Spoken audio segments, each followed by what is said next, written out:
Hey there everyone, in this video I'm going to show you how to make cut paper snowflakes similar to the one like this. This one's actually mounted on paper.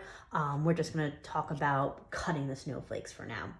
Now I have these special templates with folds kind of pre-printed for you to get started. Once you get the hang of the fold, really the fold is the most important part of making snowflakes. You'll be able to use any kind of paper, but for now we're going to start off with a template. I cut one out already. I'll move this out of the way. But what you're basically going to do, actually, I'll bring it back into the camera. The solid line is your cut line. So you're going to cut around the solid. The dotted line is where we fold. You do not want to cut on the dotted line. So first thing I'm going to do is fold it in half. I do it this way. If I do it this way, I can't see anything else. So do it this way. Try your best to fold on that first horizontal dotted line. Crease it. Then what we're going to do is, again, don't fold inward because you can't see. Fold like this as best you can.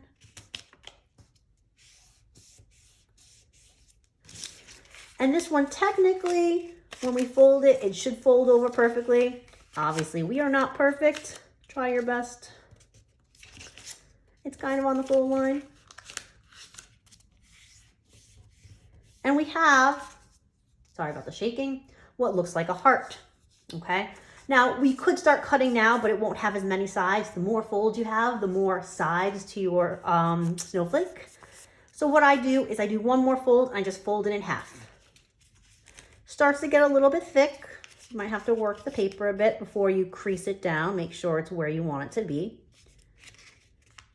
And then I crease. And this I call the ice cream cone. Now the ice cream cone, you have to be very careful. Anywhere that there's not kind of overlapping paper, that means there's not going to be the same kind of cuts. So what I like to do sometimes is literally slice that ice cream off the cone and just leave a cone where I make sure that there's a kind of paper overlapping itself. So see right about here, I might just get rid of that all. Now I see everything's nice and even here. Okay, there's no kind of extra little small spots where here they're all different sizes and that's not going to work out for you.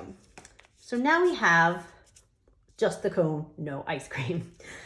What you want to do is, if you've done anything like this before, you're going to cut on either side. What I like to do, I'm going to zoom in a little bit. Let's see, that looks good. I like to go in with a pencil in the beginning to kind of get the hang of what I want to cut. I might start from the corner. Oh, broken pencil. And do something like that. Now keep in mind, you're cutting this out. Don't make it too intricate. You never want to cut all the way across because then you're going to cut it into pieces. I cut all the way across right now on my top one. That's okay to do. But from now on, I can't do that because it's just going to cut. I'm literally cutting this giant chunk out right here. So I might just do shapes on the side. See how I did a little diamond shape? Maybe I'll do a little squiggle. The more kind of intricate your cuts are, the more intricate your snowflake will be. Maybe a half of a heart. But basically what I'm doing is I'm going on either side, cutting out shapes. The only time you can kind of go, again, around from one end to the other is the very tippy top, okay?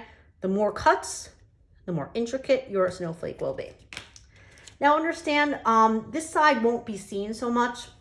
We're going to mount these eventually or hang them. So the pencil lines and the dotted lines and all of that don't really matter so much. I'll keep it zoomed in for now. I might have to zoom out when I open it up. I'm going to now carefully cut around my pencil lines. But again, it's kind of like is the back side. So if I mess up, no one needs to know. But still, you want to be careful. You don't want to cut through anything. It's very thick, so you have to be careful. I'm probably simplifying it as I cut it because I'm realizing I went a little intricate. With your first ones, keep it simple. You see, I didn't go all the way over there. If you have your lines too close to each other, they're more likely to get cut through. We don't want that. So I'm finding myself just simplifying my cuts, and that's okay. Like this squiggle. What was I thinking? Sorry if I'm outside the camera sometimes.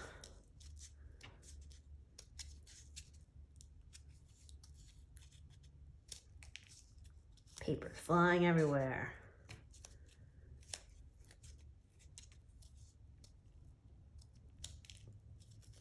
Be really careful. As I've discussed before, when you're cutting out shapes, move the paper. Don't move the scissor. Don't move your whole body. Rotate the paper. Make it easier on yourself. You don't have to be, that'll cut all the way through, oopsies. You don't have to kind of make yourself uncomfortable and twist and turn to try and get your cuts made. That's silly. What's silly is I can't get this paper cut. There we go. Oh, it's a little torn. No one needs to know. Okay, I'm going to zoom out a little bit so that when I open it up, very carefully open it up because sometimes the paper might be stuck to each other and it's multiple folds. And there we go. You have your paper snowflake. Again, make sure you're paying attention to the fold lines and make sure you do that snip that little excess ice cream off the cone, and good luck.